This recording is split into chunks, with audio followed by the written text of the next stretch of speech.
Assalamualaikum warahmatullahi wabarakatuh. Selamat pagi anak-anak ibu semua. Pada kesempatan ini ibu akan memberikan materi tentang hak dan kewajiban yang diatur dalam Undang-Undang Dasar 1945. Baiklah anak-anak, sebelum ibu akan menjelaskan materi ini, ibu telah menjelaskan sebelumnya tentang hak, kewajiban dan tanggung jawab. Jadi ibu akan menjelaskan kembali hak dan kewajiban sebagai warga negara di dalam Undang-Undang Dasar 1945. Hak dan kewajiban diatur dalam Undang-Undang Dasar 1945.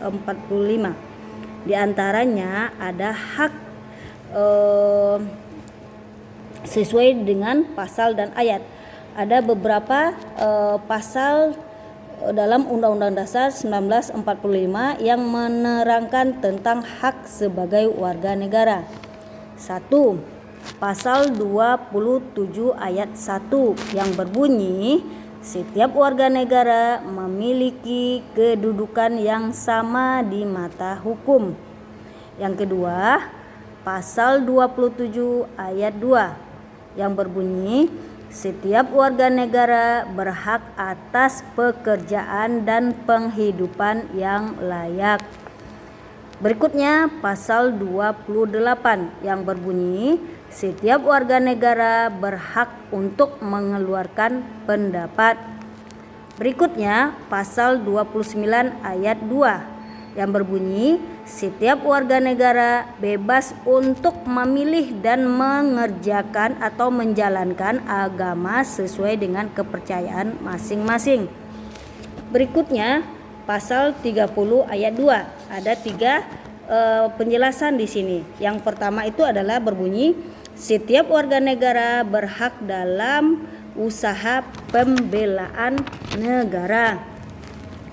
Yang berikutnya berbunyi, setiap warga negara berhak mempertahankan wilayah NKRI. Dan berikutnya berbunyi, setiap warga negara berhak memperoleh pendidikan dan pengajaran. Itulah hak yang sesuai dalam Undang-Undang Dasar 1945. Di sini juga ibu akan menjelaskan kewajiban yang sesuai dalam Undang-Undang Dasar 45.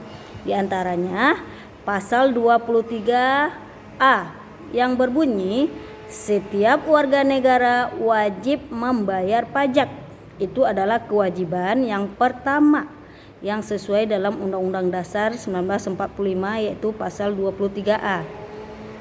Yang berikutnya pasal 27 ayat 1 yang berbunyi, setiap warga negara wajib menjunjung tinggi dasar negara.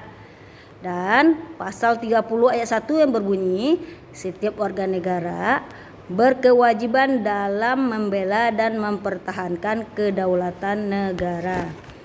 Nah, anak-anak, itu adalah hak dan kewajiban sebagai warga negara yang diatur dalam Undang-Undang Dasar 1945. Anak-anak pasti memahaminya juga ya, antara hak dan kewajiban itu harus dikerjakan seimbang. Jadi itu berhubungan dengan masyarakat, karena kita mendapatkan hak kita dari masyarakat dan kewajiban kita yang kita lakukan juga dengan masyarakat. Nah, berarti ada interaksi antara individu yang satu dengan individu yang lain. Nah, anak-anak, ini ada hubungannya dengan pelajaran interaksi. Jadi interaksi manusia itu dapat dilakukan dengan lingkungan sosial. Apa itu interaksi sosial? Interaksi sosial adalah tempat di mana masyarakat saling berinteraksi dan melakukan sesuatu secara bersama-sama. Contohnya, interaksi siswa dengan guru, ini dilakukan di sekolah. Kalau interaksi penjual dan pembeli dilakukan di pasar.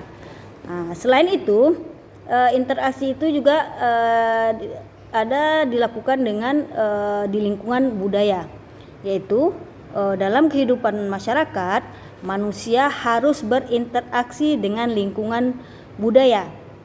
contohnya karena kita beragam budaya seperti masakan,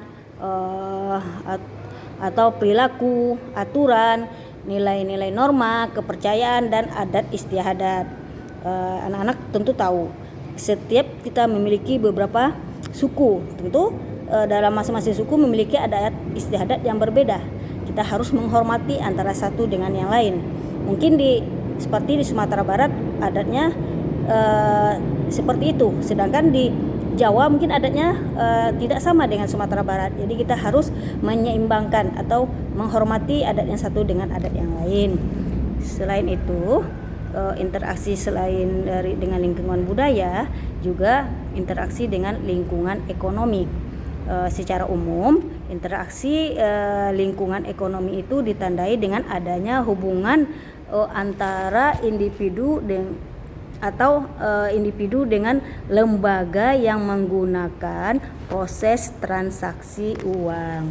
Jadi anak-anak, ini sedikit penjelasan antara hak dan kewajiban yang berhubungan dengan interaksi terhadap lingkungan sosial, budaya, dan ekonomi. Dan Ibu sudahi.